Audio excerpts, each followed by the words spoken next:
Hello, ladies and nerds. Welcome to the FBA, the Film Buffs Anonymous, where no film will be safe. As with every week, I am Chema, and I'm here with... Of course, Eddie Luna. And welcome to the show. We're gonna quickly discuss Terminator. We're gonna talk about Spider-Man, Zack Snyder, Batman v Superman, and we're gonna do some trailer talk, and we're gonna discuss Comic-Con, because it is this Thursday, and we're not there. How much are the tickets for Comic-Con? Just out of curiosity. You know how much? I think they might cost both of my arms right now. I'm serious. Is it like 500 or? I have no idea. And honestly, if you guys could help us out making the show more popular, we could be invited there. And hey, that will save me chopping off both of my arms. That's not gonna happen. Okay. Maybe in like 2 years if we're really fucking lucky. Let's cross everything that we have. Okay. How about no? Okay. Let's talk Terminator Genysis. Genysis. It's pronounced Genysis. I mean, don't write it wrong if you don't want us to say it wrong. Well, they fucking know what they're doing. Okay, it's like number 11. It's actually supposed to be number 7, but they put Slevin. Look, humor them. Yeah, I mean, I saw the movie. You didn't see it. Yes, yeah. That's true. Okay, I can still fucking argue with you. Okay, good. Because there's scenes in the movie which Genysis in the movie. It's like a program, like a operating system. But they pronounce it Genesis. Mm-hmm. So why the fuck is it written Genysis? I mean, just fucking hate. Okay. Really quickly, I don't want to spoil a lot because I know Eddie hasn't seen it, but we can talk a few spoilers. Trust me, you're not gonna blow the whole movie for me. Okay. Let me just quickly say the best part of the movie. It's Arnold. Arnold steals the fucking movie. He is the best part of the movie, and with he gives the best performance in the movie. He is the best thing in the entire movie. And when Arnold Schwarzenegger is the best actor in your movie, you're in trouble. I was about to say the same fucking thing. I was like, wait a second. If Arnold is the best thing of that movie, what the fuck happened in this movie? Wasn't it cool though watching him beat the shit out of himself? It was so cool watching him for like 2 seconds because it lasts like 2 seconds. That's all? Yeah. God damn, they gave away the whole fight in the trailer, didn't they? Yeah.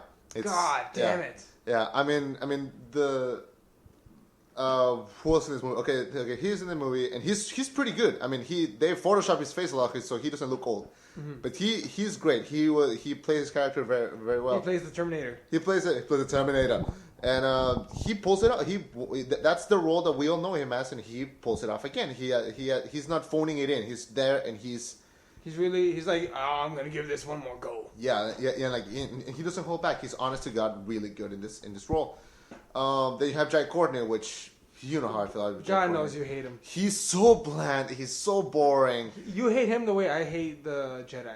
I understand. Probably. I mean, this guy, and I was talking to a friend of mine, and they told me he was so good in Spartacus. I haven't seen Spartacus, so I don't give a shit about that. But I've seen Divergent. I've seen One Good Day to Die Hard, or whatever the fuck was called. And oh my god, I just realized something. I really hope this isn't him, but I heard that Spartacus was really controversial for one particular scene. I have no idea what Spartacus. I don't know if it's a show. I don't know if it's a movie. I have no idea what that is. Spartacus, from what I understand, it's a show like about Roman time. Back war or whatever. Yeah. I really hope this isn't him, but I remember I heard about one really controversial scene where the general of the winning army rapes the general of the loser army. Like they hold him down, and I really hope neither one of those guys were Jai Courtney. That's not like I on my day I've been known to seeing some really kinky shit, but that is not something that I'm really interested in. Because if this guy acts like that, I can imagine just what he would feel like if he had a dick up in his ass. Okay. So let's get back on fucking topic. Let's get back. You got in a really weird place really fast. That's what I do. Okay. Emilia Clarke, who plays Khaleesi in Game of Thrones, she plays Sarah Connor. And let me just say, her Jennifer Lawrence impression is great. Really? That's all I can say about her. Is she really bland? Because I don't like Jennifer Lawrence in The Hunger Games. I really like Jennifer Lawrence in pretty much everything that she does, but she looked as if she was trying to physically portray her. How so? Like body-wise? Like body-wise, face-wise, hair-wise. It's hard to explain, but you see her and I'm like, okay, I'm seeing someone trying to look like Jennifer Lawrence. That probably wasn't her deal, but that's what I saw. Same thing with I felt like she was trying to do her voice still, but I see her on Game of Thrones, and she doesn't look anything. I didn't recognize her. So yeah, good. So I didn't either. So good for her. And other than Arnold, she was the most solid actress in the movie. Then you have J.K. Simmons, which was forgettable. He didn't pull anything like interesting, in my opinion. He was just there, and he was like, "Hello, I'm J.K. Simmons." Okay, bye, and he just left.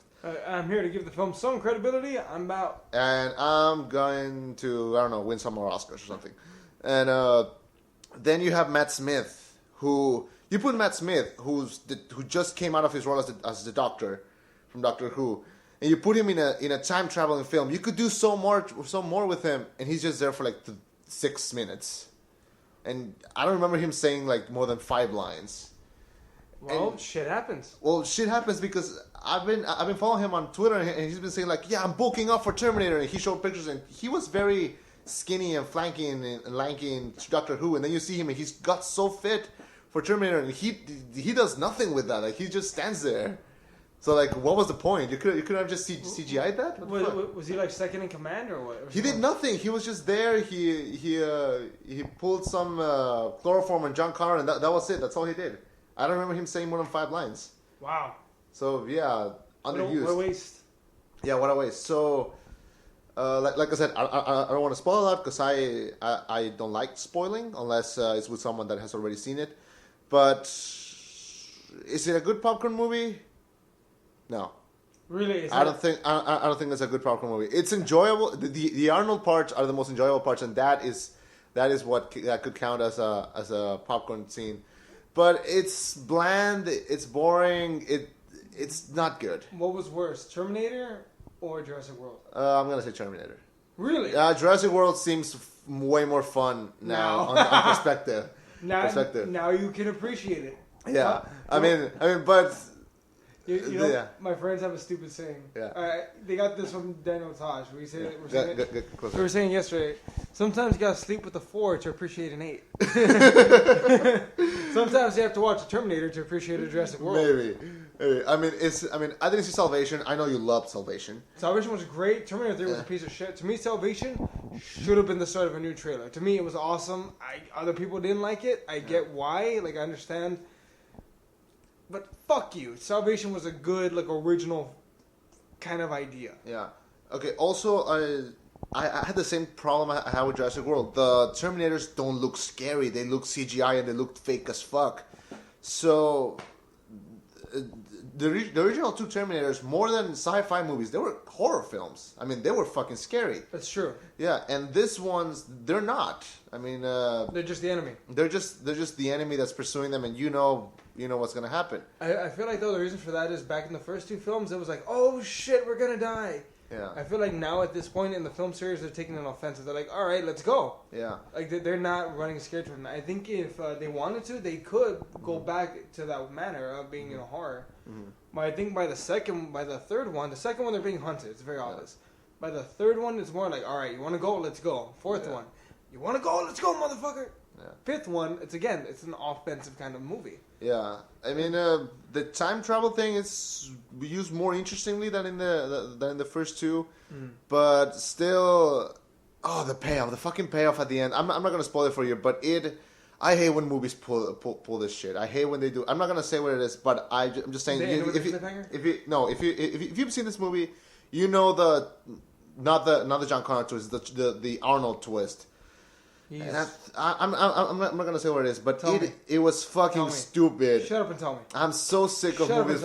He sacrifices himself to kill John Connor, and so that none of the bad things happen. But then he comes back and he's like, I died, but now I'm back. I fucking hate when movies do this. They kill off a character and they make it all sentimental, and then they're like, oh yeah, I'm back. Dude, I could have told you that was gonna happen. Well, like I told you, I'm not that versed into Terminator, so... But dude, like, wait. He kills him, and then how does he come back? He, comes out of molten lava? They have, like a time traveling machine. And they were going to use that to go back to their time, and, and when... After they were done with the destroying Skynet. And, but instead of that, Arnold sacrificed himself. He pulls John Connor into the thing to take him into the future so that he can be in that time to ruin... To ruin it, so that Genesis, which is the operating system, doesn't take over the world. Uh-huh. But he does that, and it's so like sentimental. Like they're all crying because they call him Pops first of all. They're like Pops. No, he sacrificed himself. Then he leaves, and then it's all sad, and then he's just like back. Like he's like, oh yeah, I didn't die, but I'm actually back. So it's like it's for nothing. Wait, here's a question. Okay, just so I can understand the timeline of this film, they sent a Terminator far back. They sent two more Terminators way back when Sarah Connor was a kid. One to kill her, one to defend her. Yeah. He successfully defends her, and he's with her when they send the original Terminator back from the first film to try and kill her, and Arnold just straight up fucks him over right then and there, like Terminator 1 never happened. Yeah. Right? And then Terminator 2 never happens? I don't know where this actually like lands, because I think this might land before that, because here Sarah Connor is young, like she's not. What did it look like? It was modern day, or did it look like it was from back in like the 90s? It takes place in futuristic times. Sarah Connor. There's parts with Sarah Connor. Yeah. So John Connor's in this film, like a young John Connor. No, he's in it like. It's hard to describe. So the movie starts and it's John Connor in the future. No, I get that. With Kyle Reese and everything. He sends Kyle back to the past to protect Sarah his Connor. mom, where the first Terminator happened. Yeah. So comes back to the past, but it's actually like. Okay, so they come back to the past. He finds himself as a kid, first of all, and then finds Sarah Connor. But wait, who's John? Wait, but Kyle Reese is John Connor's father. Yes. So how could John Connor exist without Kyle Reese sleeping with Sarah Connor? You tell me. That's the flaw in the logic I've been hearing about. Yeah. I mean, they thought we wouldn't notice. Yeah, and I like I told you, it's confusing. It's bland. It's boring. It's not. I want to shout at this film. I guarantee that's one of the things I actually really want to see this film. Yeah. I feel like it's going to challenge me the same way Inception challenged my mind. It's like, yeah. All right, let me figure this out. But like Interstellar. Yeah, maybe I just didn't care enough for it, and I was counting on it more being a popcorn movie. Mm-hmm. But I didn't find it as interesting as Inception, and I haven't seen Interstellar, so I can't really say anything about that. I know he's flicking me off right now, and have you not seen? You call yourself a movie reviewer and you've never seen Interstellar? That's like recent, okay? And, no. That's basic Nolan 101. If Nolan makes a basic film, Nolan 101. What the fuck? No, I didn't enroll in that class. What the fuck? No, if Nolan makes a film, you go and you fucking watch it. I think I was watching Birdman that weekend. I don't know. Wait a second. Let me think about this. No, What's better, Birdman or Interstellar? I haven't seen Interstellar, but I'm gonna say that Birdman is better.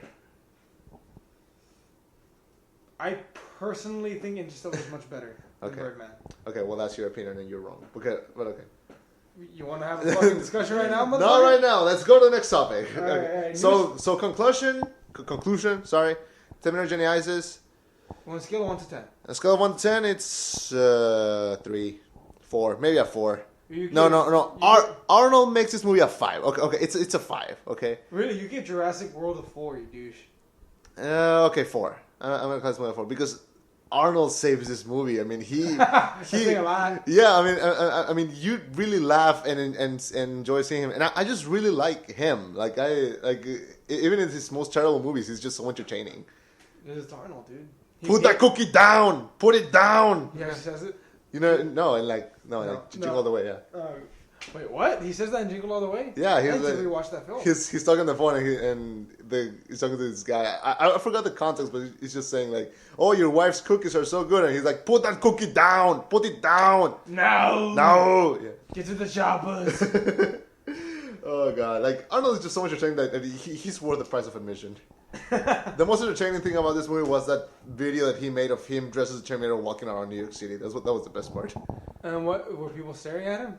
No, like he just started walking around and with a selfie stick, and he's just like bothering people. And he goes to a guy who's driving a truck, and he just stands in front of it, and he just tells him, "Get out!" And the guy just looks at him, he just gets out. Like, he's so fucking scared. He's like, oh my god, it's happening. But he's just like, "Get out!" And the guy's just like, take 5 seconds, and he just gets on. He's like, "Nah, I'm kidding." Does he have like Terminator makeup, or is it just like Terminator? Yeah. Like his face even looks like ripped and everything. Oh. And then he's like walking around in that place in New York where there's people dressed as superheroes. Yeah. And he finds another guy dressed as a Terminator, and they just like have a stare off. It's really funny. Dude. and then it ends with him going to the wax museum, and he just stands there. And people take pictures and he scares them. It's just funny as hell. You know, it would be funny if he went to the wax museum, he stood up there, like, held still. Someone gets like, oh my god, they're so God! That's pretty much what he does, yeah. I'm gonna show that when we get over with this. Okay. A new Spider-Man will apparently be a Breakfast Club wannabe. John Hughes movie, or a John Hughes, like, kind of movie. Like I said before on the last show, I have no thoughts on the new Spider-Man until I see footage or the trailer or even Tom Holland in the suit. I have no idea what the spirit of this movie is going to look like. I have no idea, and I'm going to try to keep myself with no expectations until we find out what it is. But I like this idea from a new perspective because the first Spider-Man movies they feel very, they don't feel dated. They feel like comic book movies. Yeah. And then the new ones, they feel like movies. Like they're trying to be a film, not a comic book film. Yes. So this, trying to get like an 80s kind of feel with the John Hughes coming of age story, I'm cool with it. I'm always open to new ideas. I hate that it's gonna be. I know that it's not gonna be an origin story, and I applaud that, and I'm just happy with that. So you go ahead, go. Sorry, no, I'm more on the fence about this because Spider-Man, as much as I know about him, he's not. I don't see how the character will fit into this kind of a film. Okay. I don't see it. I'm not a director, though, to be fair. But I don't know how the hell he's going to fit in this film, being, a coming-of-age tale. Because if it's not an origin story, how do you do a coming-of-age tale? Shouldn't it be a story of him dealing with what's going on at New York at that moment? Mm-hmm. And also, how is he going to interact with other characters? Who's going to be the wise guy to, point him in the right direction? Because if you ever notice in every superhero film, especially Spider-Man, there's always some old guy to point you in the right direction. Batman, Alfred. Superman, dead dad or dead dad. What's it called? Iron Man, he to some degree had Jarvis, or he had his old man, he had his morals. Yeah. Captain America, same thing. He had his moral compass. This is a kid. He's not supposed to have a moral compass, even if he's a genius. Uncle Ben's death is what really impacts him and gives him his ideals. Mm-hmm. How can it not be an origin story? There's too many red flags at this point. I have no expectation for Spider-Man as a character. As a film or as a character, I just want to see him in the MCU. I just want to see him in the MCU. No, not particularly in the MCU. In Civil War, I want to see how this plays out. Yeah, me too. But I didn't. You like that poster? I remember you posted it on Facebook. The Iron Man and Captain America gripping for Superman's arm. Yeah. I remember just thinking to myself, this kid is not that important. Yeah, he's caught in the middle of Civil War. I mean, he's the deciding point. But why? Why is this kid the deciding point? Because he's Spider-Man, but wait, he doesn't exist in this universe yet. Well, consider this: who is the staple big image of DC? Of Marvel. No. Who is the main hero, the most well-known hero in DC? As much as I love Batman, I know it's Superman. It's Superman. Yes. Who is it for Marvel? Spider-Man. It's Spider-Man. But in their cinematic universe, he doesn't exist. He carries no weight with him. If I was Iron Man...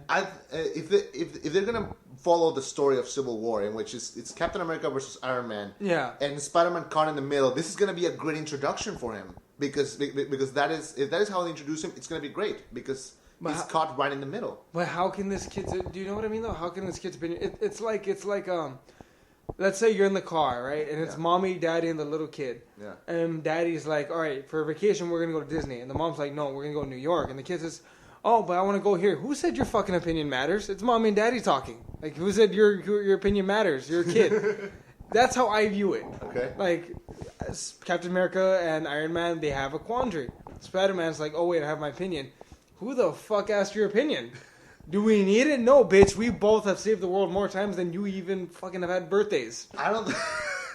do you understand? Do you know where I'm coming from? It's where the fuck do you think you have a choice in this matter? I don't think he's gonna be okay, stop. He's gonna be... I think it's gonna be more both of them want to recruit him.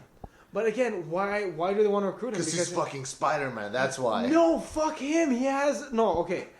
if they were trying to recruit Tobey Maguire, okay, he has some leeway because he has an established world where he is a major presence. Yeah. It's like if you kill Batman after his first week of Batmaning, it's not saying much. If you kill Batman after like 10 years of Batmaning, you're a legend. You know what I mean? Yeah. Same concept. If you recruit Spider-Man after 1 week, who cares? You recruit Spider-Man after he's been Spider-Maning for 3 years, 4 years. Holy shit! This kid has some like this. What he says matters. It's like it's like in the military. Yeah. You know, a general's opinion matters. If you're a common grunt, fuck you. You shut up and you take orders. Well, we agree, disagree. Yeah. For now, I'm sorry I had to. He looks really, but he looked really bummed out. Like when he's just bashing and fuck Spider-Man in your face. I'm sorry. We'll see. We'll see how it turns out. For now, I don't know if that poster is fan made, but I think it's genius. I believe honestly, I want to believe it's fan made because that Iron Man hand looks weird. Yeah, a little bit. I mean, I was just going for shock value, but if it is, I think it's fucking genius. Because no words, no logo, no nothing, just their arms, and we know what they are, and that is a sign of something that's great. It's like the last Harry Potter poster where it was just Harry and Voldemort's face and a one in the middle. It didn't need like Harry Potter everything. It was just that. Yeah. and it just said it all ends. Like you don't have to. You don't need the fucking name. We know. We know what the fuck's gonna go down. Shit's about to get real. Yeah. Okay, let's move on to the next topic. Okay, really quickly, Paul Thomas Anderson, Robert Downey Jr. teaming up for a live-action Pinocchio movie. Paul Thomas Anderson to direct, Robert Downey Jr. to play Geppetto.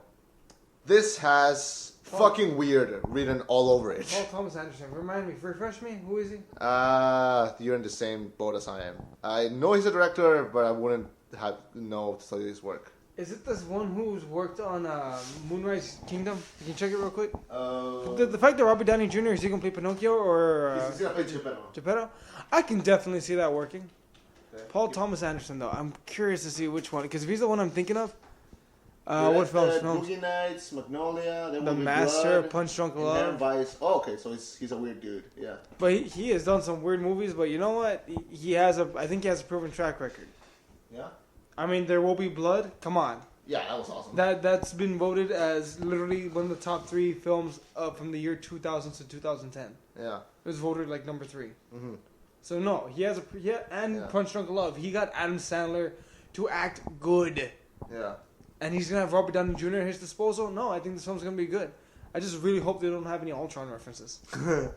I mean, I don't know. I'm all for Robert Downey Jr. doing other things outside of Iron Man, even though I love him as Iron Man. Mm-hmm. And I didn't see The Judge, but I heard it was pretty good. Dude, it will make you cry. I can't believe it. It made me tear up. Okay, and I for one love Due Date. Yes. Fucking love Due Date.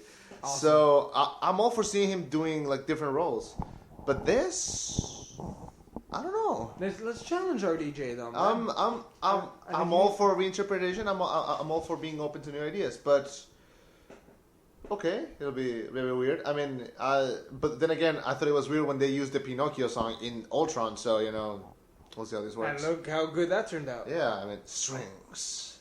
I used to be. What was it?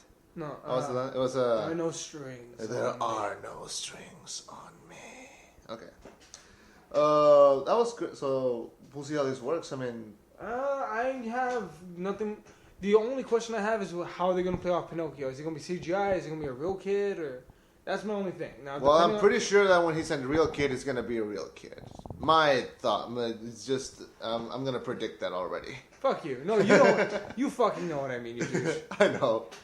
But like that's my only question. And second off, where are they going to get a kid to play Pinocchio? Because you need a fucking thin kid. You can't have some fat. Are you assuming that there are no skinny kids in America or Hollywood? Good acting skinny kids. That's a whole other story. I mean, child actors are hard. There are no I know they're hard to work with, and sometimes they don't even give good results. But this could be a great breakout role for a new actor. Shit! I mean, sharing the screen with Robert Downey Jr. Why not? Why the fuck not? I just realized something. What's the name of that kid that was in Iron Man 3 and was in Jurassic World? Oh, that kid. Yeah, that kid. Play. First name dad, second name kid. Yes. Play Pinocchio, you little shit. You know why? He actually had some good chemistry with he had great chemistry with Robert Downey Jr. Yeah, and he's actually not such a shitty actor. Yeah, I mean, he was really good in Jurassic World. Yeah. Have him play Pinocchio. Studios, you got your Pinocchio. Shut up and go. Let's go. Okay, up next, concept art for DC's Legends of Tomorrow. What do you think of that? I have not seen it. Do you know what Legends of Tomorrow is going to be? No. It's going to be a show in the lieu of Arrow and Flash and Supergirl, but it's going to have like kind of like a Teen Titans vibe to it. Let's find out. Give us pause. Yes, pause. And we're back. And we're back. Yes. Okay. So we just looked at the images here, and he said, "Well, it looks like the Justice League C team." Yeah. I just wanted to respond to you that real quick. I guarantee you, as shitty as these guys are, they could probably beat the Justice League. I mean, the Avengers B team. As shitty as these guys are, I bet they could beat the Avengers B team. Well, let's see. Hawk Girl can take out Falcon easily. Oh yeah. Rip Hunter. I don't know. Black Canary could probably. Okay, that's War Machine down. Heatwave and Captain Cold combined might be able to take out Captain America if they work together. Who's going to take out the Vision though? All of them. Oh, okay. Or maybe the Atom. The Atom could probably take it to him. Okay. This is going to start. And I'm not even. 2016. I'm not even gonna acknowledge Black Widow because let's face it, she's a glorified. You will leave Black Widow alone. She is a beautiful cinnamon roll, too good for this world, too pure. All right, so we know who you have a crush on. Next. You know me. I like the redheads. Okay. I didn't know that, but next, okay. I'm learning about you bit by bit. Okay. Batman versus Superman photos. Yeah. If you all know that we are like super friends, that we know each other, no, we don't. We're like, I picked this guy off the street, and we're like, okay, let's do a podcast. You did not fucking pick up the street, douchebag. We had a fucking class together, you asshole. Okay. And I somehow got a fucking B in that class. Oh yeah, I got an A. How the fuck did I get an B? I was the one talking all the time. I'd be like, wait, what about this? What about this? What about this? Yeah, I mean, but did you do like all the essays and all that shit? But did you actually like? Yes. Well, I have a big. What can I say? I have a big fucking issue. Okay, you know what? Next. Superman versus Batman pictures. Okay, do you saw them? No. Okay, what? For fuck's sake, man. We need to get on top of our shit. You own like stock in DC. How the fuck are you not in this? Shut up. And we're back. Why can't I ever say it? We're back, you douche. Okay, we need to work on like a time because like I say it quickly, you say it longer, and we need to. Well, I'd also like to point out that when I do the intro, I include you in the fucking intro, like every other word. I just like to. I do that shit. Well, I just did it like. Pause. We're gonna have an argument. What the fuck? Okay, fine. And we're back. All right, so we just had a little bit of a heated discussion, but I think we're good now. I think we're okay. He's got a black eye. Okay. Bull fucking shit. All right. Okay. Superman. What was the Superman versus Batman photos? All right. Let's came out in Entertainment Weekly. First official pictures of the Batman and v Superman Dawn of Justice movie. Oh, what do you think? Because I had seen it before. What do you think? Honestly, I'm really enjoying this. I like how Batman and Wonder Woman, they know who each other's identities supposedly are. I'm also enjoying this because it kind of tells me, okay, they did have a relationship before. Or maybe it's still going. Yeah. Or maybe it's still going, yeah. I read also in the article in the magazine that apparently Batman's suit is going to be like armed with kryptonite. Mm-hmm. So, that's why you can take it to Superman. Yeah. Yes! The Boy Scout drops. Okay, I don't like the new Batman logo. I think it's lazy. It's just lazy. But other than that, I mean, the way they look on the cover in Entertainment Weekly, I like it, dude. Look at that. I have no problem with how Henry Cavill looks. I mean, he looks like Superman. I've never had a problem with how he looks. Gal Gadot looks like Wonder Woman. She looks like Wonder Woman. I mean, it passes. I mean, she passes. She's fine. At least she's not wearing fucking pants like in that horrible TV pilot. And then there's Affleck as Batman, which you say he looks buff. I say he looks chubby. I don't know why. He doesn't look buff. He looks chubby. Dude, no. Wait. There's gonna be one part in the film because as buff as he's had to get, yeah. I know for a fact he's gonna have to have a shirtless scene somewhere in that film for other women. Yeah, definitely. When you see how buff this motherfucker is, You're gonna get a man crush because from what I've seen, Ben Affleck, he looks like built like a brick shit house. Yeah. That's not fat. That is pure muscle, my friend. He will murder the shit out of someone. Wow. Okay. Apparently the doctor's trying to communicate with us. Shut up. What the fuck? Okay. There you go. That was fucking weird. Okay. Apparently the tape decided to give out at the right moment. This show is brought to you by Doctor Who. There's your free publicity. Okay. Yeah, no, dude, Batman, he looks fucking built like a brick shit. He looks like he's about to murder me. Look at the look in his eyes. He looks like he's about to fuck me up. I'm not worried about his look here. I'm just worried about, all this. I don't know. The new suit just it doesn't convince me yet. It doesn't. I don't know. There's something about it that it's this, and then there's the fucking cow with the really low ears. It's. Wait, go back up a little bit. Yeah. Look, second photo. Okay, second photo. You have Superman around being worshipped by a cult. Apparently, guys from Dia de los Muertos. I don't know. Maybe the cast from Book of Life. Honestly, I'm thinking some shit went down in Mexico. Like maybe that's where he fucks up. Here's hoping. Here's hoping for some. Okay, next photo is gonna be one of Jesse Eisenberg as Lex Luthor. He has long curly hair, which in movie language is they're gonna shave my head. Yeah. So, do you think they'll go with the whole kryptonite cancer thing? And that's why he goes bald. Maybe. I'm hoping for a good story for that, and not just I'm a villain. I'm gonna shave my head, or something. Is he using the same wig for American Ultra? What the fuck is that? Like. No, he actually grew out his hair. Oh damn. That's his real hair in American Ultra. What? He grew out his hair. Damn. Yeah. Damn. I went to the movies yesterday and we saw Ted 2 and they played the American Ultra trailer and. It looks good. It looks good. I mean, I know we talked about it last week, but I didn't know that was his real hair. Damn. Yeah, it's his real hair. Damn. Oh, what'd you think of Tattoo? Wait, we can do the review of Tattoo later, after this. Okay, after this, Tattoo. It's just because we couldn't talk about Terminator. Okay, let's round this up. There's a Batman, or what looks like a... In his best Iron Man suit. In his best Iron Man suit, and right next to the bat signal, which, again, I don't like this logo. I think it looks like the Babadook. It looks like if you folded a piece of paper and just turn it around and looked like that. It looks. You say it's buff. I say it's fat. Then I believe that's Zack Snyder. Is that him? That might be. I think so. I don't know what he looks like. And he's right next to Affleck, which he doesn't look buff there. He looks normal. And then right at the end you have the picture of Batman and Superman right in front of each other.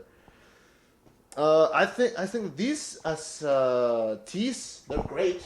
They do their job. I do like these pictures. And they reveal almost damn near nothing of the story. Yeah. And look, Gal Gadot, honestly, okay, please, Nikki, don't get mad at me for this. Sweetheart, I love you, don't get mad at me for this. Yeah. If you saw her in Fast and Furious 5, yeah, there's a scene where she has to go and get some guy's handprint, so she goes and like takes off her thing, and she's in a bikini, and she walks over. Yeah. And I remember just thinking, this girl needs a sandwich.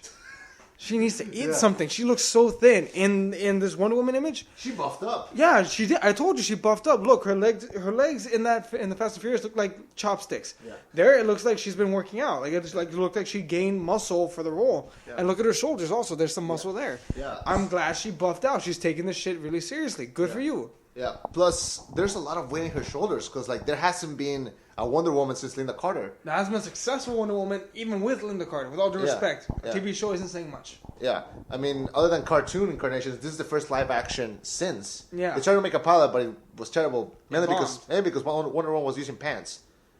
Well, also, why the fuck would she use pants? I'm just it's some kind of bullshit sexist thing. Let's just move forward with that. Okay, she looks like an Amazon. I mean, she looks great. She's about to fuck shit up. I'm happy that she's in the middle. Like that pose looks really good. So yeah, I really hope that there's no love triangle. No, me neither. But this picture, I'm very happy with it. I love this. Dude, I like that headline. Look, on the set of the Ultimate Superhero Showdown. Fuck you, Marvel.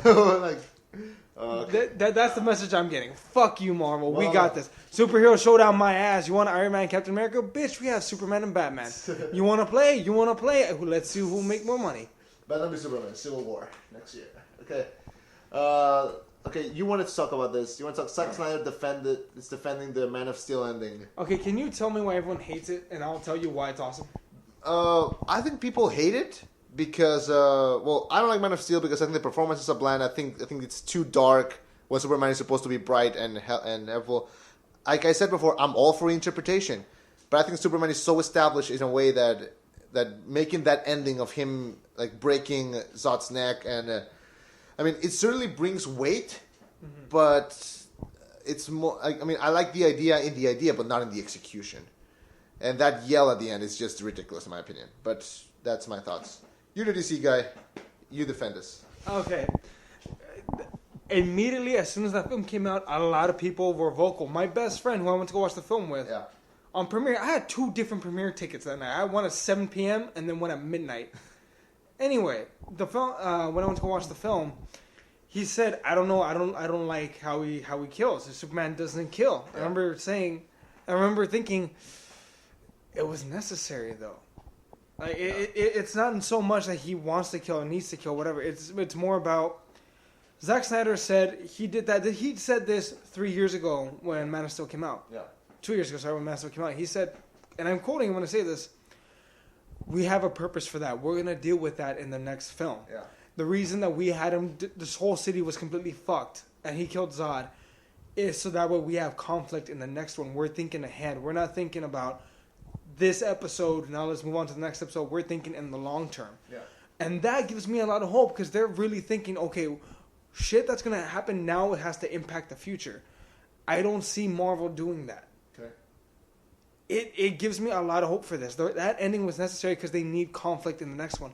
Batman needs to stand up and say, what the hell did you just do? Do you have any idea how many people you just murdered and killed? Mm-hmm. Along with snapping Zod's neck, this alien will kill. I mean, it provides so much substance that's necessary. Yeah. You're right, Superman is such an icon and he has a set of values. That's why him killing was such a necessary thing. There's no other action that could ever happen except maybe Batman killing with a gun. Yeah. That's the only other equivalent that could equal Superman killing someone. Right. So can you imagine how livid the world would be if Batman killed someone with a gun? It would fucking go to shit. I mean, everyone would lose their shit. Yeah. That's the equivalent. They were trying to do that on purpose to force a spark. Yeah. Was it kind of an underhanded tactic to try and beat Marvel? A little bit, but you know what? It was necessary, and I'm doing nothing but looking forward to this film. I'm really excited for Batman v Superman. I did thought that added weight and maybe give Superman some PTSD after for the next film. Yeah. But I don't know. Maybe I still don't like Man of Steel. I still disagree with that ending and with most of what the film stands for. But I'm all for being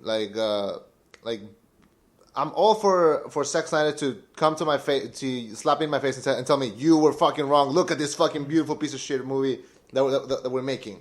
Yeah. So I'm all for being surprised. I'm saying. Okay. Speaking of Superman, Henry Cavill, he actually mentioned that Batman v Superman versus Superman is not Man of Steel 2. It's more of an introduction to Batman, an opening to the Justice League, and an expansion into the world that was created in Man of Steel. That was mine. Okay. Your thoughts. Go. Okay. My thoughts. Great, because I mean, if I think Man of Steel is gonna, it's what DC, what Iron Man was to Marvel. Mm-hmm. It kicked off this idea of a larger universe, and while DC is a little bit behind, because they're trying to do it like very, very quickly instead of like preparing every superhero by its own, because they want that universe out. They want Justice League to be already out. Yeah, that's why they're throwing so many in Batman v Superman. How will that connect? We'll just have to wait to see. But you know, if this is gonna be the great introduction to Justice League by already throwing Superman, Batman, and Wonder Woman. Mm-hmm. Great. I mean, it's its own Civil War at some point. I mean, it's tinier, but it can bring up a larger universe by that. You know, I just realized they didn't decide to do Captain America Civil War until DC announced Batman versus Superman. That's when they decided to bring in Civil War. Weren't they announced to come out on the same day? No. Superman versus Batman came out first, and then originally it was just Captain America 3. Yeah. And then they added Civil War a couple months later after it was already established. Yeah, it's Batman versus Superman. Now Batman and Superman. Yeah, well, you got to bring the big guns if you want to If you want to compete with you got to compete with Batman v Superman. Yeah, you got to bring the big guns. Okay, let's move on to DC. Marvel. First Deadpool picture. we had seen Ryan Reynolds in the Deadpool suit Makeup. before. In the suit when he did that video of the April Fool's video. Oh yeah, wait. Have you seen him in the makeup? In the makeup, like Yeah. the CGI video. Or? No. Quick history. The guy who plays Deadpool, the human, Slade Wilson. Is that his name? No. Wade Wilson. Wade Wilson. Okay, Wade Wilson. He had this incredibly horrible disease. Yeah. That disfigured him. He was basically a walking tumor, but he was injected with Batman essence of Wolverine, so he can't die. So essentially, he's just a giant walking tumor. Yeah. If you ever see him, he looks fucking ugly, and they did that to Ryan Reynolds. They made him look ugly as hell. Well, I haven't seen him in the makeup, but I mean, it fits because Wade Wilson, he's one ugly motherfucker. So this is technically the first official image, but not the first leaked image. Okay, yeah. And we've seen him in the suit before, but this is like the first clear, like official picture of him of him like being Deadpool. Uh-huh. And what I like about it is that I think it's the first time that we see a live action adaptation of a comic book superhero in which the suit is completely unaltered, like other than Spider-Man, I think.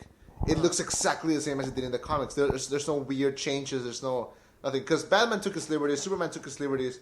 This one looks exactly the same as it does in the comics. Yeah. So I think because there's only one established look for Deadpool. Yeah. I mean, you can go to cons, and you see Mariachi Deadpool. You see Spider-Man Deadpool. You see every kind of Deadpool you can find. Yeah. It's there.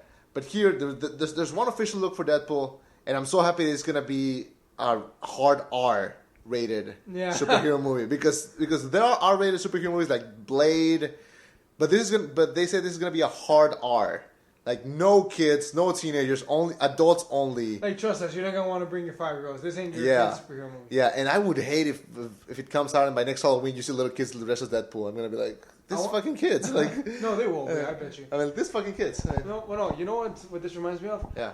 There was a film. I don't know if you ever heard it. It's called 9. 9, the animated one. Yeah, I saw one. I remember in the trailer and on the poster, the big tagline was this isn't your little brother's animated movie, or this isn't your kid's movie. Okay. Because it was an adult animated film, like a really dark animated film. And it was really dark. It was I think Tim Burton produced it. If I'm not wrong. And I mean, like this is on the level of that. It's like this ain't your kid's superhero movie. Yeah, I mean.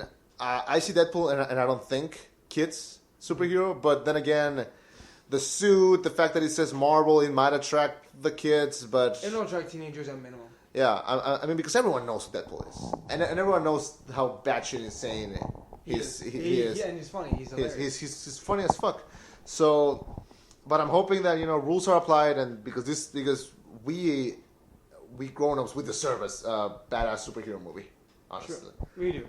Okay, really quickly, Ava DuVernay, who was rumored to direct Black Panther, is not going to do it. She directed Selma last year, which I think she would have been a great fit for a Black Panther movie. Just because he's black, like in Selma? No, I'm saying that what she pulled in Selma, if she pulled something similar with Black Panther, like something like that in a superhero genre, great because she carried that weight so great. And the fact that neither she nor the actor who played Martin Luther King was nominated in their categories was crap. I mean, that was horrible snobbing. But I would have loved to have seen her direct Black Panther, but we'll see who we get. Oh, to me, she's relatively unknown, and I think for Black Panther, you're taking a chance on this. Yeah. So I think you need a more established director than her, with all due respect. Maybe get Paul Thomas Anderson to direct it, because Paul Thomas Anderson, it seems like his directing style would be better fit for a Black Panther film because it's darker. Okay. Trailer talk. Let's do trailer talk. Okay. Really low on trailers. We got 2. We got the big one, which was Creed, and then a new Steve Jobs trailer. Which one do you want to talk about first? I say Steve Jobs because I have a lot to say about Creed. Okay. Steve Jobs trailer. We had like a really short one that came out like a month ago, and this one is the big one. First of all, Michael Fassbender as Steve Jobs kills it. I mean that in a good way. Yeah, I'm seeing a lot of people saying that he doesn't look like Steve Jobs. it's fucking Michael Fassbender. He's gonna kill that role because Michael fucking Fassbender. I mean, he knows how to pick a role, and none of his roles look like any other roles. You can see him as Magneto, or you can see him as something else, or you can see him in Frank. To be fair, The Counselor sucked. The what? The Counselor? I haven't seen The Counselor. There's a reason for that. It sucked. Okay. That maybe is one bad film, and that's saying a lot. It's saying a lot, because he knows how to pick his role, and when he gets into a role, he fucking gets into a role. He doesn't have to look like him. He's going to give the fucking great performance. And there's also Seth Rogen as Wasp, which I think is great. I mean, It actually fit. Yeah, I'm all for him doing a serious film. And so yeah, I'm really hopeful for this movie because I didn't see the Ashton Kutcher one. Uh-huh. I heard that it was terrible, but that he was good. So okay. Well, when I saw the previously Ashton Kutcher one, it got me really up for it. I was like, oh man, this movie's gonna be awesome.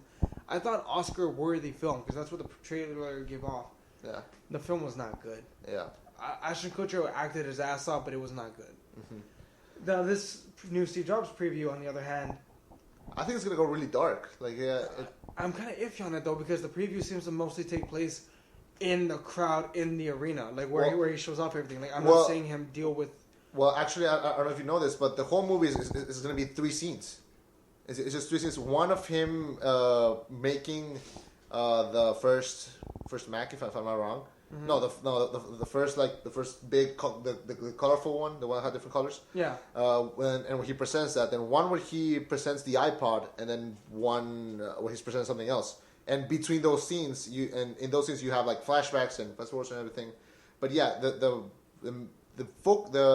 big thing about the movie is it's technically only gonna have 3 scenes. Okay, let's do this because I didn't think Birdman would have worked with one long tracking shot, but it worked. Yeah, I'll give this Jobs film a go, but it was really interesting to me to see. Honestly, now that I know that, it kind of gives me some hope for the movie because I kind of had an issue with the whole. Why is he only concentrating on him when he's presenting things? I want to know, when he's stealing ideas from other people, when he's giving other people shit, when he's on top of people. I mean, you get a little glimpse of that when he tells them. Yeah. God made the universe in a third of the time. You had 3 weeks to fix this bug. Well, someday you're gonna have to tell us how you did it, bitch. Yeah. Like I was so looking forward to those things, and I'm wondering, am I gonna get everything I want out of this film? I think they're gonna have a lot of flashbacks and stuff, like him between those presenting scenes. Mm. I think it's a very original idea. I'm all for filmmakers taking chances and doing something weird and new with this. That's why I love Birdman so much. So, if you're going to take a real-life story and present it like that, I think it's great because biopics are great on their own, but with something like this... With fuel. Yeah. I think it's going to be great. Now, let's talk Creed. Oh, baby. Baby. Oh, God. You first. I got so much to say. I'm a Rocky fanboy. I have 3 different Rocky shirts that just say his whole life was a 1 million shot. Yeah. I mean, I feel the same way about Rocky the same way I feel about Terminator. I think they're fun, entertaining movies, but I'm not a huge fan. This looks incredible. I showed it to some people that have no idea that this was connected to Rocky movies, and they just saw, okay, so he's a kid and he wants to be a boxer. Okay, it's cool. What the fuck is Rocky doing there?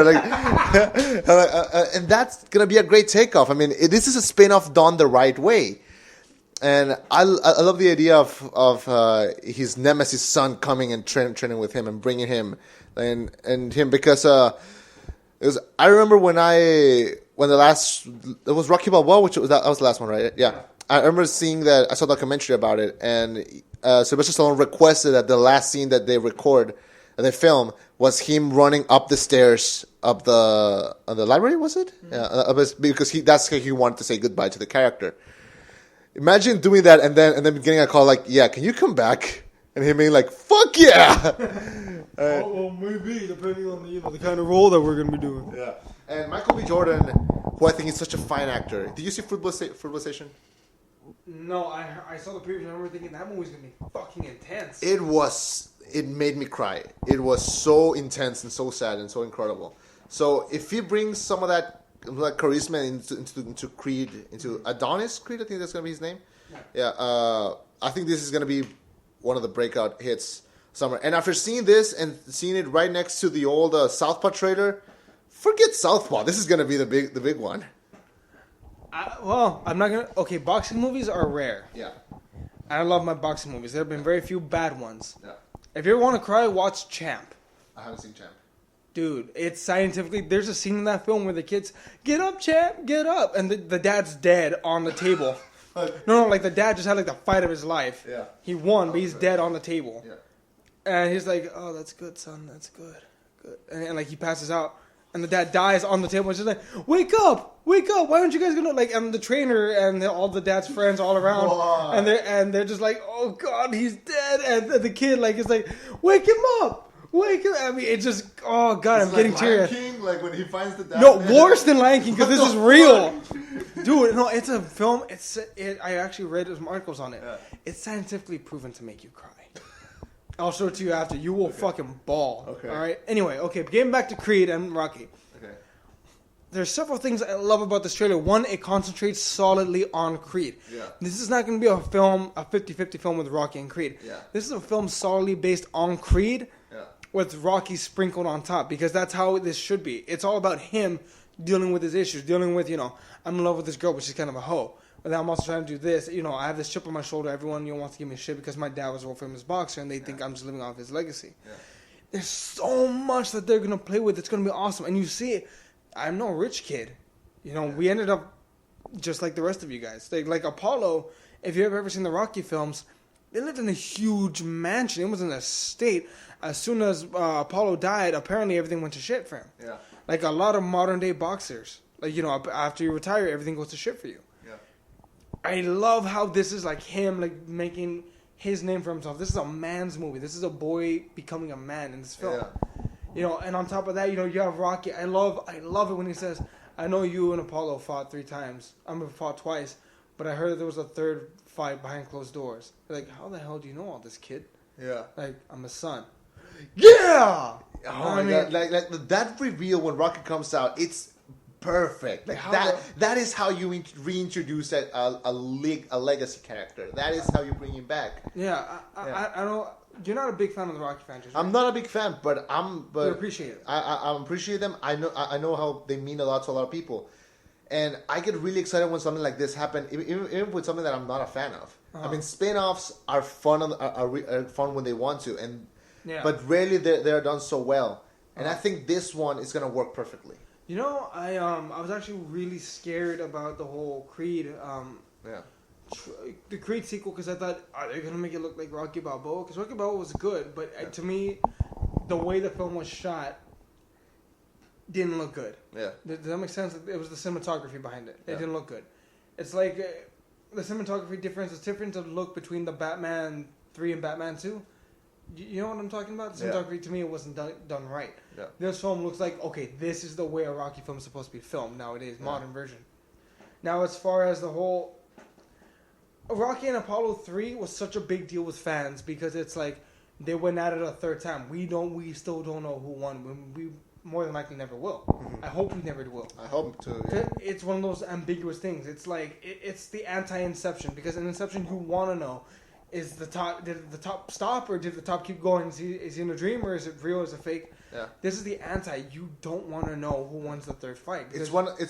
It's one of those secrets of cinema that will always be kept up in the air. That needs to be kept up in the air. Yeah, like that. Or what is in the briefcase in Pulp Fiction. Yes, I agree. Yeah. It's one of those things that we can't know. Yeah. Because it's better that way. It's very rarely is that ever said, but it's better this way. Yeah. So, something left up in the air, you can picture your ending, but it's better like that. It's left unsaid. And that because that's it's gonna bring up the big questions. It's like the ending of Birdman. You don't know. You're like, was that? What the fuck's going on? Yeah, and I mean the fact that they allude to that, it's like that's that moment. When Rocky and Apollo go at it for a third time, that's such an iconic moment in the Rocky franchise. Arguably, the most iconic moment is when they about to hit each other, and you see the painting, and no one's there, and you know this is between two men.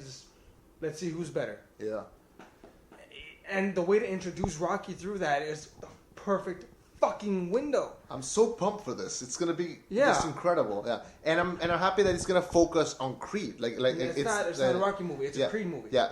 My question is, would it have like references to the original ones, or will it be like its own thing? No, it will have references. So you think they could bring like the original theme, or you know, him training him running up the stairs or something? Well, in the trailer, remember you see him running through like the ghetto and stuff. Yeah. In the first Rocky film and in the second, he runs through the ghetto. He's running through there, like being like, "All right, we're gonna train. We're gonna do this." Yeah. They're very much paying respect to the original in the best way possible. They're respecting them. They're not just throwing them under the bus and being like, "Look, here are references." Not like a Terminator film. Yeah. With all due respect. Yeah. They are very much saying, here's the strength. We're gonna play it. We're gonna have a few iconic scenes because Rocky is an iconic film. You can't do any kind of version of Rocky film without certain movie tropes. Yeah. They're gonna throw them in there, but they're gonna use them the right way. Yeah. Creed is gonna be awesome. I'm not gonna say an Oscar nominee film, but that film is gonna be amazing. I think it's gonna be a great treat to fans, and I think it's gonna be a good way to maybe bring like fans people that are not fans. Maybe reintroduce that icon, and could this become like a Creed franchise? Fuck yeah. Yeah. I'm just worried that I don't want them to copy the previous Rocky films too much. I don't want him to lose the fight in this one. Yeah. And then in the second one, he gets the rematch with the guy, and they respect each other. Yeah. Although here's one other thing, this is the first film, to my best knowledge, that's being led by an African American that can be a major box office success. Like a boxing movie, or just like all around? All around, because think about it. What's it called? Jurassic World. Yeah. White guy. You Mad Max, white guy. You mean like this year or this year? Okay. Let me think. Inside Out. It's an animated film. Okay. Guardians of the Galaxy, white guy. I'm just throwing names off the top of my head. Yeah. I mean, this could be one of the first big blockbusters led by an African American. No knock to Will Smith, but you know where I'm going with this. Yeah. And this film's gonna make some good money. Yeah, I think. Sorry, I can't wait. I think it's gonna be great. Awesome. All right, okay, so let's move on to Ted 2 real quick, and then Dustin Hoffman. Okay. Let's just quickly review Ted 2. Awesome. A very obvious sequel, but I liked it. I hoped that it was gonna be funnier. I didn't laugh too much. There were a lot of silent moments in this movie. Even at the point where I was like, "Where is the music?" Like it was. Who'd you go watch this film with? Because that matters. I went with my cousin. Do you guys laugh at stupid shit? Yeah, all the time. Dude, okay. #Gur Mondays. Okay, I didn't laugh at that. Really? Are you fucking really? The whole theater went ape shit when that happened. #Gur Mondays. I mean, I love. Okay. The other things I laughed at, I thought the penis bong was fucking hilarious. I thought when they were talking to Amanda Seyfried and they were like and they were like, "Oh, you know, that girl totally has the fuck me eyes." Oh, what eyes do you have? You have give me my precious eyes. That was fucking hilarious. All the scenes at Comic-Con, fucking when the two guys are always popping up just bowling nerds, fucking hilarious. I mean, did you get the hint to Tick? Because I got to play Tick. Yes. Okay, just making sure. Yeah. The Liam Neeson cameo, I was falling on the floor laughing. So you're telling me that if I take this to my house, I won't be followed? No. I will not forget what you've done for me today. Yeah, and he just lived like... That is how you do... That is how you cameo. Dude, that is how you cameo. I honestly had wished Liam Neeson would have popped up. Not now! Okay, sorry. No, he had this intro. Yeah. I wish the only flaw in this whole film that I could find. Yeah. Don't get me wrong, this is not a 5-star film by any means. Oh, hell no. This is a pure bro, dude, let's go watch this stupid movie and just laugh our asses off and turn our brains off for 5 minutes. Yeah. The one disappointment I really had with this film was that Liam Neeson didn't show up in the third act and beat the shit out of Ninja Turtle. It was like, that would have been awesome. Are you bullying my friend? Did you know he gave me tricks? He defended me when no one else did. What? You must end now. What? Then there was a punch that starts fucking Krav Magaing the shit out of him. That would have been awesome, yeah. You know because if you build up that joke like that, bring it back. Like yeah. No, oh my god, you know what could have been better? You know how they had 4 Ninja Turtles? Yeah. And they were like, which one is he? Yeah. It could have been like, he's the red one of a group of 4, like just happened to meet up. Yeah. And he beats the shit out of the red one, out of Ralph. Yeah. Then the other thing, like, wait, that's one of our guys. And they just beating the shit out of all the Ninja Turtles. Yeah. Fucking Liam Neeson, he can beat the shit out of anyone. Actually, you know what was the best scene of the movie? What? And our new Superman is Jonah Hill. Like, like, fuck! Okay. Mark Wahlberg's fuck. The Tom Brady cameo. Oh, dude, that was perfect. When they pull up the cover and it's just it's gold. It's like, oh shit, the perfect spiral. Dude, no. What I laughed more was when that for was hilarious. But when they're like, dude, let's get out of here before the cops show up. Here you go, and then they say 10:47. That was a 10:47. Someone tried to steal Tom Brady's sperm again. Again? Why the fuck do we have a code for this? No, the best scene, that scene where Ted's like, well, you jack him off, and he's like, no, you do it. And like, why? You have a poster of him in your room. You want to do this? It's like, fuck yeah, I want to do this, but I don't want to do it. Yeah, dude. Oh my god. I mean, did I laugh? Yes. The fact that we're pointing out several scenes that are hilarious speaks volumes. It's funny, but it's not funnier than the first one. No. This is a very obvious sequel, it's good though. I mean, I like Amanda Seyfried in it. I like Mila Kunis more, but I think she was pretty cool in it. That scene when she's trying to convince him to work with them, and she just pulls out a bong, and they're like, "Oh, we're not convinced." Oh, okay, we are now. We're good. We're just gonna sit right here. Yeah. Okay, the first line, just when after they get married, and Ted just looks at her and at his new wife, and he's like, "I'm gonna go 50 Shades of Grey on your ass." Like 50 Shades of Ted on your ass. There you go. 50 Shades of Ted on your ass. Like that's how you start up a movie. You know, it was the only scene that made me uncomfortable just a little bit. The scene at the credit scene at the beginning where they're all dancing and doing shit. I mean, I know Seth MacFarlane has like a hard-on for Big Bang music, but I could have had a foot coming out of my ass and it still would have felt more in place than that scene at the beginning. I'm just saying. No, the one part of the scene I was just like, what the hell? What? Was when it just made me feel uncomfortable for some reason. What was it? When they're arguing so bitterly at each other, like a year after they got married. Like, why the fuck do you need this? Why the fuck do you... Like, I'm like, I'm waiting for the joke. Like, when is this supposed to make me laugh? Like, that's the one scene in the film I was like, shit, this might suck.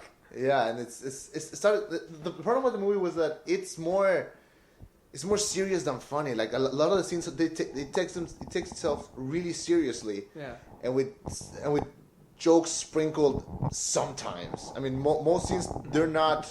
I mean, that one scene about changing Google everything into black cocks.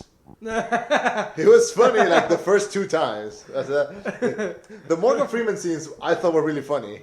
That is the first one when they meet him and it's like, "Hello, how you doing? I'm Morgan Freeman." I want to sleep in a bed of your voice. I want to sleep in a bed of your voice. Dude, you know when we would see it, I almost thought went too far until like he popped. Oh, when he pretends to be dead. The improv scene? No, when he pretends to be dead. The improv scene too. Okay, yeah. An abortion clinic. Yeah. No, let's get serious here. Your mom's abortion clinic. Come on now, guys. Robin Williams. Wait, what are you talking about? No, fuck! You just lost me. I remember that scene. I smiled because I was just like, oh yeah, that seems funny. I was talking about the improv scene. You were talking about. Fuck! You talk for a minute. Okay. It's hard to describe this movie because I expected to fall on the floor laughing. There you go. Got it. So I remember thinking, do you think this film may have profited at all with the legalization of gay marriage? It could have done more. No, because think about it though. Like obviously, when they made this film, they didn't think, okay, we're gonna release this film right when gay marriage is gonna be legalized. But yeah, to some degree in the film, they're like legalized Ted. I felt that was a bit of a subplot. I think they didn't like. They didn't do it on purpose. I mean, they didn't know. No, but I mean, even the day it was legalized, we didn't know. We just woke up and we're like, oh. Shit! Really? No one saw it coming. Personally, I was expecting to go like state by state, like one by one, and then one day we just wake up and like, oh shit, cool. Yeah. I actually remember I was I had woken up and I was in the restroom brushing my teeth. Yeah. And I get out and I look at the TV and it's my mom always has Good Morning America on TV, yeah. and I go to brush my teeth in there because my nephew's used anyway. Yeah. So I step out of the restroom and I see on the big ass like 40-inch screen TV. Supreme Court hands down historic thing. Gay marriage is now legal everywhere. Yeah. And I'm just thinking, good for them. Yeah. I mean, I remember waking up, looking at my phone and being like, fuck yeah. Then I twerked on my bed and then I had some breakfast. But, but no, I don't. You think? I think it had nothing to do with Ted. I mean, yeah. No, I don't think it had anything. I think Ted may have profited a little bit extra because it was legalized at the same time. And I feel like Ted. Do you think Ted might have had a bit of a subplot there? But the whole Well, I'm a person I can love. Why not let me be a person? Like, do you think? I mean, I think it's an incredible coincidence, and I think it came out at the correct time. So yeah, why not? Good for you, Ted. Why not? All right, so Ted, we give it how many stars? I give it a solid 8 out of 10. Really? I think I laughed enough with it. I think I don't think it's better than the first one. In the first one, I think it's a solid 9.7. It's as perfect as a comedy as it can be. But this second one, is it a solid sequel? Sometimes, most of the time. Honestly, I think this film's a solid sequel. I think it's just under its predecessor, so I will give it a 6.5. Okay, so we're good. It's a good film. We're good. Okay, Go watch it. Yeah, go watch it. I mean, if you want to turn off your mind for a few seconds, it's a fun movie to see. Yeah. Okay, so really quickly, we're gonna talk about this Dustin Hoffman thing. This douchebag. We're gonna have a bit of a debate, though. Okay, he says that right now TV is at its best. It's the best time for TV, and that we're at the worst time of movies. Mr. Hoffman, with all due respect, go fuck yourself. Suck my dick. This is a great time for cinema. We have great, interesting, thought-provoking films that treat the audience with respect. I think do we have the shit bombs? Yes. Do we have bad movies? Yes. But we are not. But I think that the worst time of movies was like right after the 80s. Was during like around 90s. The 90s was the worst time for film. 90s turn of the millennium was So some of the worst time of movies went, and then it started going up. But right now, I always talk about this movie, but we got freaking Birdman, man. We have freaking Inception. We got Dark Knight. We got fucking Interstellar. Okay, fine. Let's say Interstellar. Interstellar needs to be included in that fucking conversation. Okay, that's any Nolan film needs to be thrown in there. You know what? I will watch Interstellar, and then we can dedicate a whole show to it if you want to. Yes. Okay. You know what? Fine. By the next show, you need to watch Interstellar. Okay, I will. Okay, there's okay. Also, we got the Marvel Cinematic Universe. We got the Marvel. This thing that has literally never in the history of the world has happened before. Where you joined so many franchises in any form of media. The Harry Potter series, except for comic books, where you have the original Avengers. I mean, yeah, but fuck comic books. Okay, you got the Harry Potter films. You have fucking. As much as I hate to say it, this was never possible before the Twilight series. As much as I fucking hate the Twilight series with a passion on my few and God Christ and the Almighty. Yeah. It couldn't have happened in the 80s. They could not do an entire book series in the 80s. No. Series film by film. Yeah. Is it a complete sin? Yes. Yes. But goddamn, it's a sin that we can do now. Yeah, I mean, we are... Fucking Godzilla, man. Toy Story. Fucking Toy Story, Pixar, man. Dude, it's literally... Pixar is one of the greatest pleasures of living at this time around. I mean, I feel so sorry for the people who have died before Toy Story came out because, oh my God, this is so perfect. You missed it. And by a long shot, you fucking missed it. I bet they were in... you know what? If I were to die right now and I go to heaven and I meet someone who has not seen Toy Story, I'm going to be like, dude, you fucking missed it. Dude, like... Let's watch it now. Snap my fingers, boom, Toy Story's playing. Yeah, I mean, do you think here's just a quick spiritual question? Do you think that in heaven, people die and they keep making stuff? Like people in heaven are like, okay, maybe we can go see Toy Story 4 and then we can catch Shakespeare's new play. I think so. That'll be fun. Yeah. I like to think so. I like to think it's like it's kind of like here where it's like it's Shakespeare's new play coming out tomorrow. Okay, or he just finished it. Yeah. Okay, you have that. You have you. Animation so beautiful, you can make it into film. You can make live action movies that are so interesting and thought provoking and psychologically. Sorry, go ahead. Yeah, you can make psychologically interesting and bring in the audience in the thing. You can make smart, funny movies that challenge the audience and treat it with respect instead of dumbing it down. You have great films with female. Leads that are actually smart and strong, and they don't have to stay with the man. They're so diverse. So fuck you, Dustin Hoffman. You're fucking full of shit. Like we're in a golden age of cinema right now. We have dinosaurs. We have Transformers. We have fucking dinosaur Transformers. Granted, were those films shit? Yes. Yeah, totally. But we can do it. We can fucking do it, man. Yeah. Fuck you. Like I respect you. And The Graduate's a piece of shit. I'm sorry. That film's so overrated. That film's overrated, Dustin Hoffman. I'm sorry. Yeah. You did meet the Fockers. Who the hell are you to talk? Okay. On his comments on TV, do we think TV is smarter right now? TV is the best it's ever been. Yeah, I mean, you have The Walking Dead, Game of Thrones. We have fucking Netflix. Breaking Bad. I mean, when in the world did we ever thought that we were gonna have something like that? I mean, seriously. Honestly, I think Netflix is kind of going to shit now.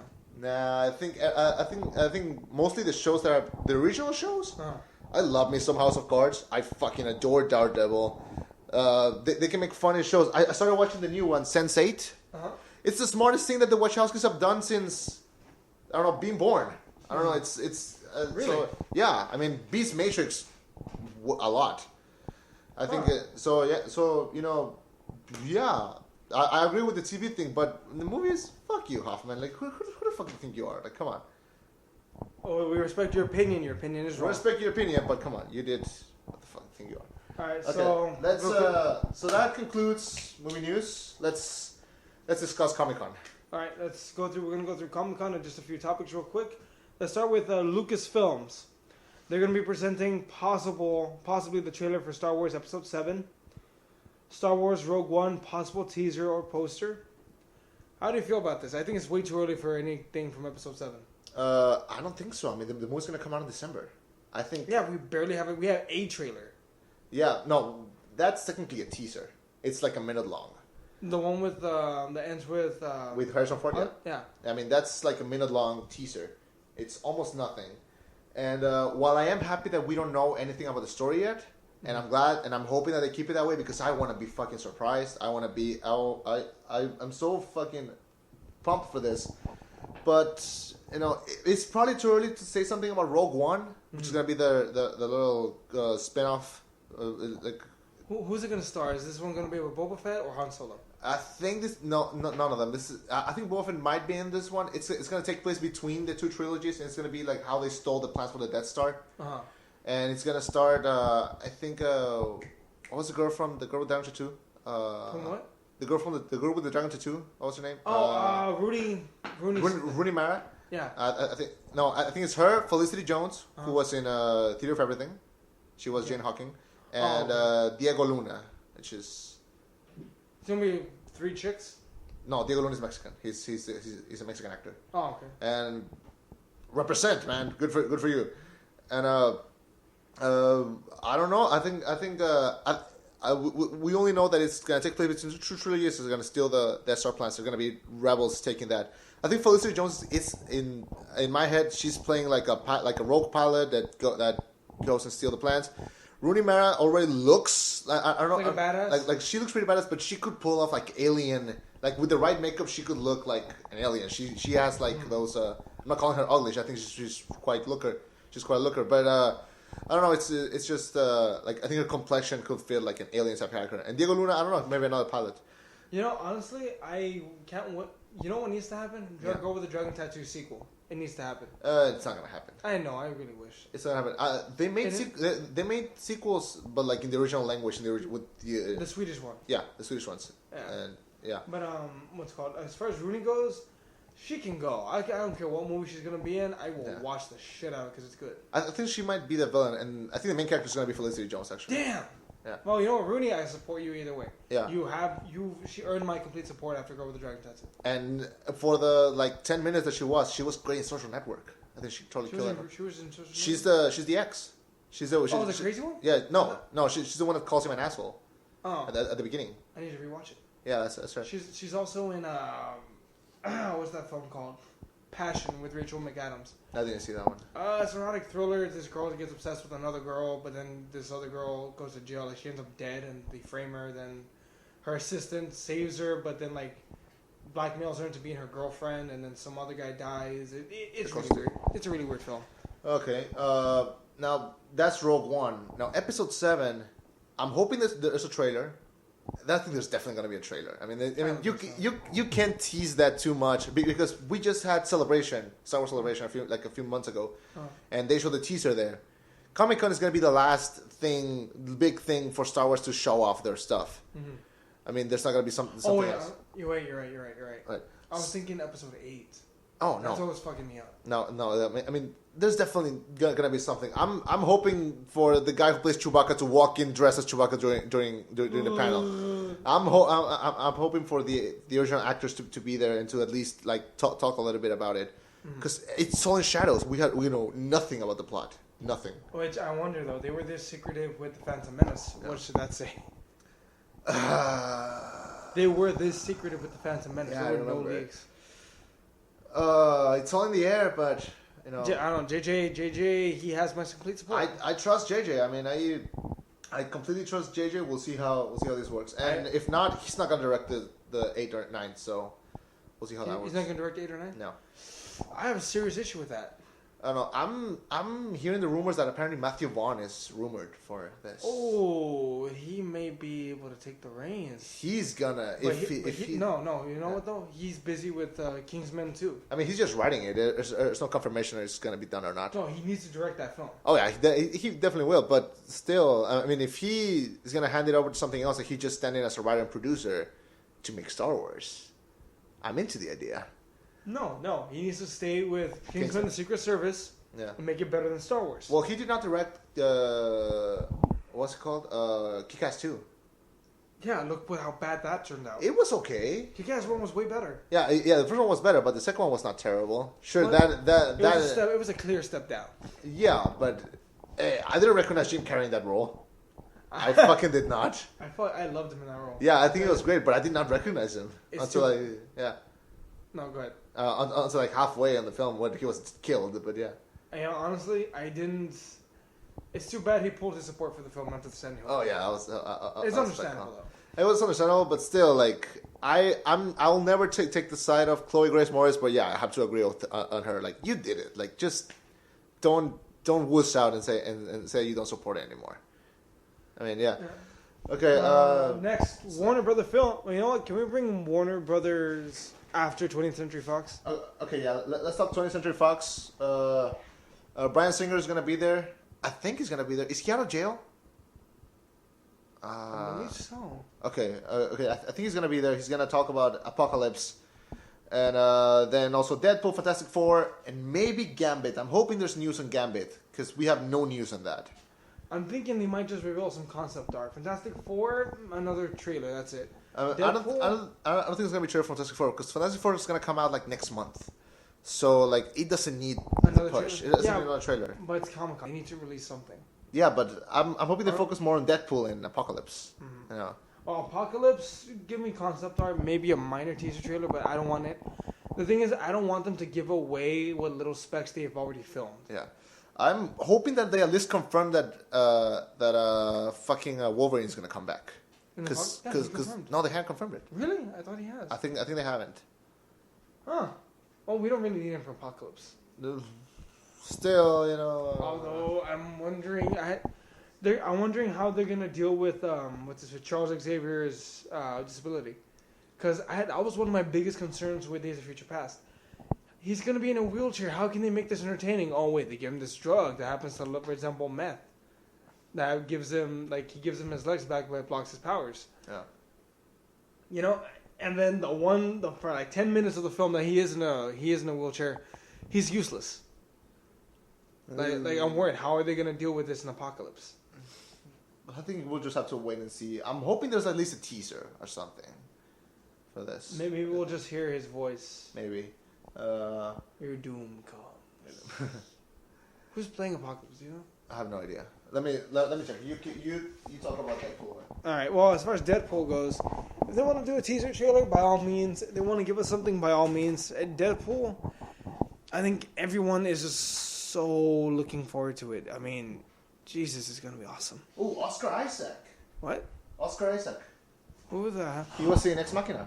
Oh, that douchebag. Yeah. Oh, he can do it. He was in he's also going to be in Star Wars Episode 7. Yeah. I saw that. Wow, this guy's career should be taking off right now. He's in his He's Guatemalan. Okay. Huh? He's from Guatemala. Fuck him. Okay. Okay. So he's gonna play Apocalypse, and yeah, I'm so happy that they managed to get actors that do not age to come back as these characters. because that would have sucked. Yeah, true. Yeah. Okay, so that's 20th Century Fox. Warner Brothers. Okay. Wait, Marvel's a no-show. Marvel's a no-show. This is gonna be the first Comic Con that they skip. Maybe because they have nothing to show. Nothing to show. I mean, we know their slate. They're not making a lot of noise for Ant-Man. I'm starting to see a lot of backlash for Ant-Man in the past couple days. Like what? In Tumblr, I've been seeing a lot of people saying that. Why the fuck are we making a movie about Ant-Man? And I'm like, well, he's one of the, and I actually answered. I was like, well, isn't he one of the founders of the Avengers? Mm-hmm. And they're like, no, Hank Pym is a founder of the Avengers, not Scott Lang. Yeah.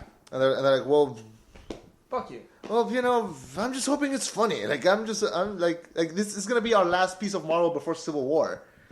So and this could drop the ball and open the door for DC. Could.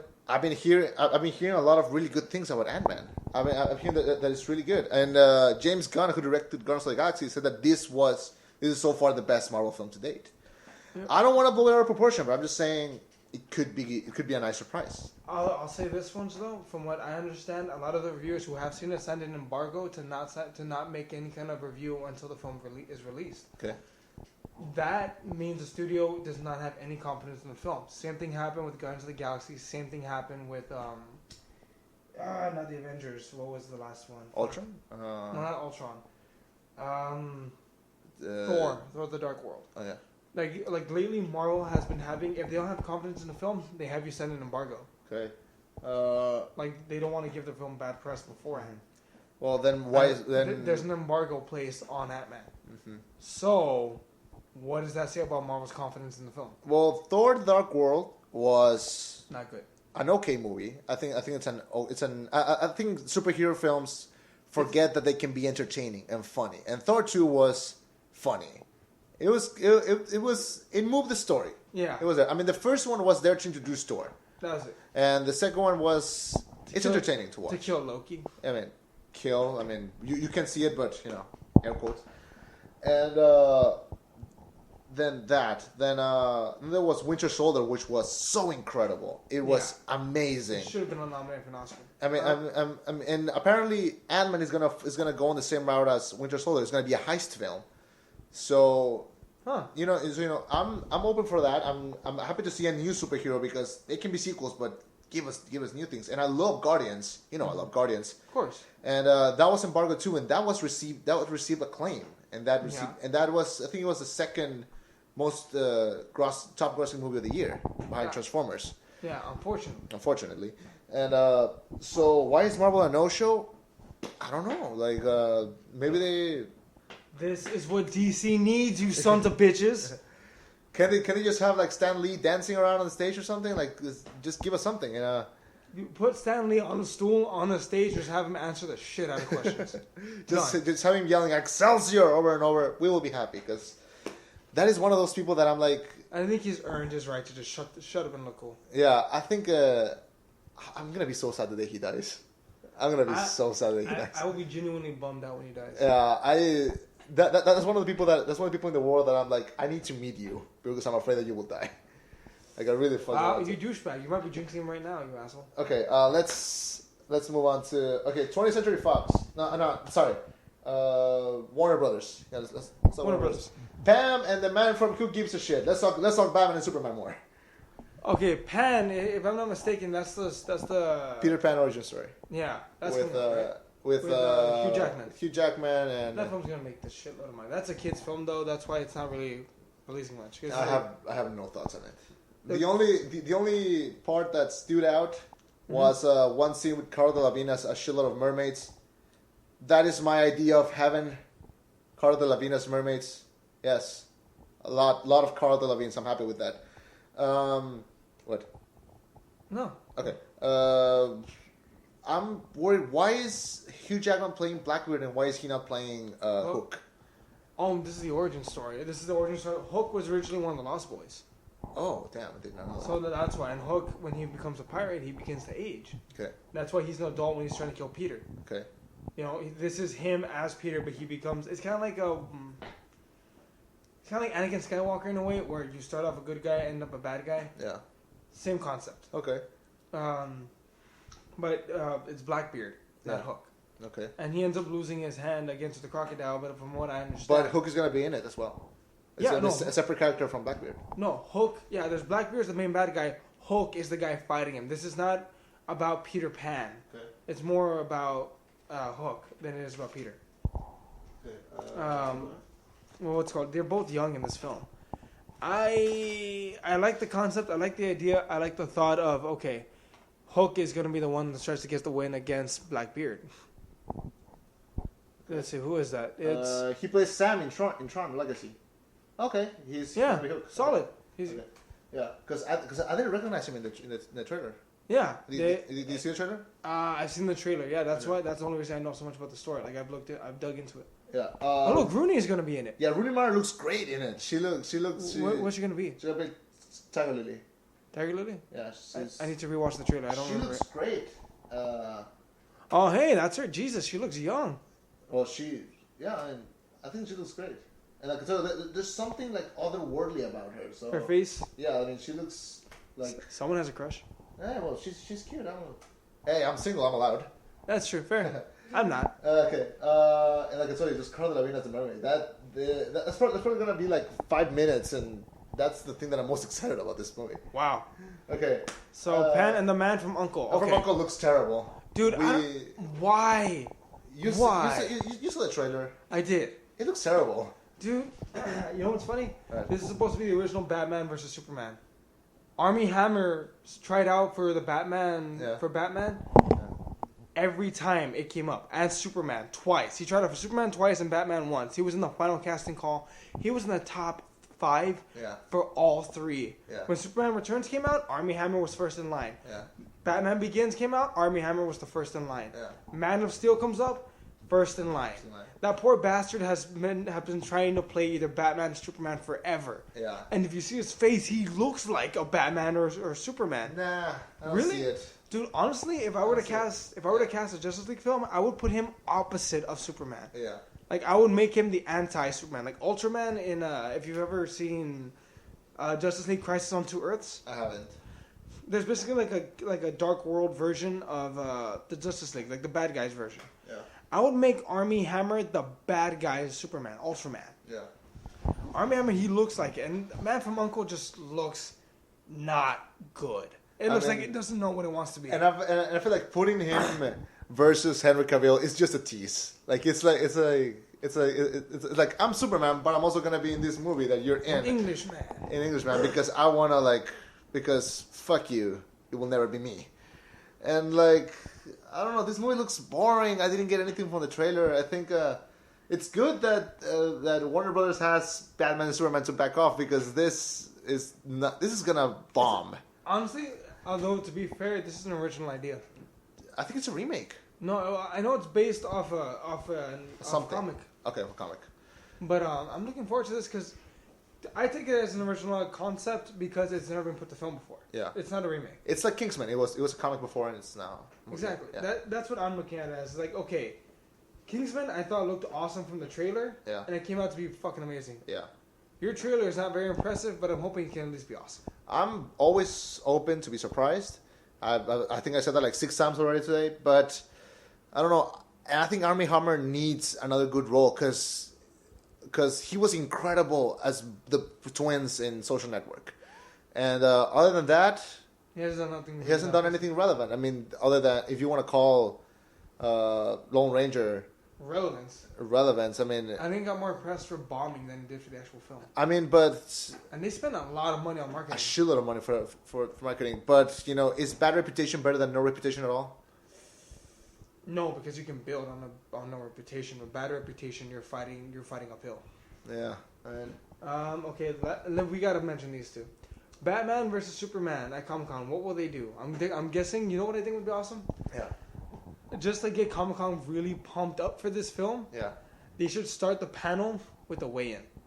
What do you mean a weigh-in? Do you watch boxing at all? No. Like them with an entrance or something like in wrestling or no, like they have an entrance and then they both stand on the podium and they talk for a little bit and then they do the weigh-in where like you stand on a scale and they weigh you in. Oh, okay. Like for the official fight and then you're supposed to like buff and stuff. Yeah. And then you come face to face with each other. Like for the media, it's a big thing to get hype. Okay. I would have said that if both Cavill and Affleck come out in costume. That's what I was gonna say. Yes. Have Superman and Batman come out in costume and have them do a weigh-in. Yeah, because do you remember it was 3 years ago in Comic-Con, in which Loki crashed Hall H. You remember that? No. Okay, Josh Whedon was talking about the first Avengers movie, and the lights turned off, and everyone freaked out. It was like what the fuck, and then you just heard his voice. And then there's Tom Hiddleston just in Loki outfit, and he's character. Yeah, he's in character, and he's just bad mouthing everyone, and he's like, "Where are your Avengers now?" It was it's like, "Say my name," and he's like, "Say my name," and turn off the lights, he's gone. So yeah, if you do something like that, yes, because I'm not saying that they should be in character, but it would be great if they did. No, I wouldn't want to see them do it in character. And are you just Henry Cavill? Listen, I'm not here to lead the human race. I'm just here to try and protect you. Yeah. I'm just here to try and be a defender, whatever. And then you hear Batman come out. No, you're the alien freak who fucked up half a goddamn Metropolis. And he can curse. Yeah. You can have Batman go, "You fucked up Metropolis, you idiot." Do a weigh-in. Come on. I mean, I know that Snyder is going to be there, but they haven't confirmed if the cast is going to talk. There's no way they can't have the cast. It's common. They need to. I mean, you need all the fire. You need this because this is your chance to take Marvel's throne. This is your chance to dethrone them and be on top.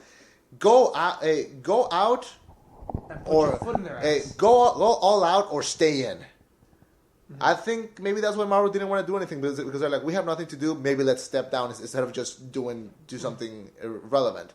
So DC, step up or step the fuck down. Mm-hmm. I'm just saying. Damn. And also, could we get a Justice League teaser up in here? Yes. Could we? Possibly yes. I could see them doing like an image teaser where it's like. Who's going to direct Justice League? It's not gonna be Snyder, right? No, he is directing both he is directing the first Justice League film. Okay. I don't know about the second one, but I know he's directing the first one. Okay. And also there's talk that they wanna do the Batman solo film. They wanted to call it The Batman, and they want Affleck to direct it. Direct and star? Yeah. What do you make of that? He did it with Argo, and Argo was awesome, so I say Ben Affleck, he can star and act. Yeah, but Argo is not the same as Batman. No, well, keep in mind, Batman isn't your typical superhero film. Look at The Dark Knight. Look at The Dark Knight Rises. Yeah. They're not your typical superhero, all right, let's fight kind of thing. It's a lot more technical than that. Yeah. Argo was much more technical of a film. Okay. Batman as a whole, he's not like Superman where it's like, okay, we have to get stronger and rise above this. Yeah. No, Batman is more of an inside trip. Yeah, how do we deal with this? It's not so much about flying around. It's about taking on your detective work and shit. Yeah, like detective, taking your shit on head on, being like, okay, here's a suspect. Where's the evidence? Where's this? Where's that? We need to squeeze this guy for information. Let's go squeeze this guy for information. Yeah. Oh, this guy, you need this or that, whatever. Like, it's not your typical Marvel film. A Batman film is much more technical. It's like the most Batman film that they've ever made was Winter Soldier. Yeah. That's the kind of thing that, because Captain America 1 was a straight superhero film. Oh yeah. Winter Soldier was a lot more technical. Yeah. Batman is more that speed. So Ben Affleck directing it based off Argo, go Ben Affleck, go, you be my hero, go. I'm still gonna wait until I see Batman v Superman. If I'm blown away, then yeah, I will take back everything I said about Affleck for the past 10 years. Really? Yeah, probably. Even except for Jiggly. Fuck that. Okay, let's shook on it. Yeah, we shook on it. We shook on it. Yeah. If Batman vs Superman comes out and I decree it's awesome, your ass. Here it is. If Batman vs Superman turns out to be awesome, because I have high expectations. If it's anything less than amazing, I will dump down on it. Yeah, I'm waiting to be. I'm still waiting for a. Other than the Nolan films, I'm waiting for DC to come in and surprise me. Because you had Green Lantern, you had some other things that were not. Let's talk Green Lantern. Let's not talk about. Okay, and other than the old Superman movies, I didn't like Superman Returns. I didn't like Man of Steel. I'm waiting to be blown away. I'm waiting to have like a serious competition for Marvel. Mm-hmm. I'm waiting for that. DC, you can do that. Just show me that you can. And I will take back absolutely everything I said about Zack Snyder. Except for Man of Steel. Fuck Man of Steel. I will take back everything I said about Affleck for the past 10 years. fuck you for hating Man of Steel. Secondly, as far as what's it called, Ben Affleck goes, I just realized something. Right. In Argo, he has one of the best quotes I've ever heard, and I hope he has some of these as Batman. What's it called? An extraction plan is kind of like an abortion. You never want to need one, but if you do, you never do it yourself. Like something like that. He used that line somewhere in the film, and I remember thinking, like, that's a genius kind of line. Mm-hmm. I really hope he uses that kind of genius in the Batman film. I mean, if he's gonna have a hand at writing it, then maybe. Could Matt Damon jump in and write the movie with him? I think as the buddies, they could work. They can have Matt Damon jump in as the original Robin. Maybe. No, that would never work. That would never happen. We said that last week, and I still stand by it. No, that would be terrible. That would. Okay, I think that's it. Then we're gonna wrap it up. Okay. Other than you want to talk more about Justice League, or? No, I'm good. I'm just as leagued up. I think we might get more news on the Green Lantern situation. Mm-hmm. I think we might get more news on. Maybe they'll announce officially. Officially, who's going to be cast. I'm waiting for someone to jump in and say who's going to direct Flash, because we have a Flash, we just don't have a director for Flash. And I'm hoping there's like something for Wonder Woman, like maybe a teaser or something.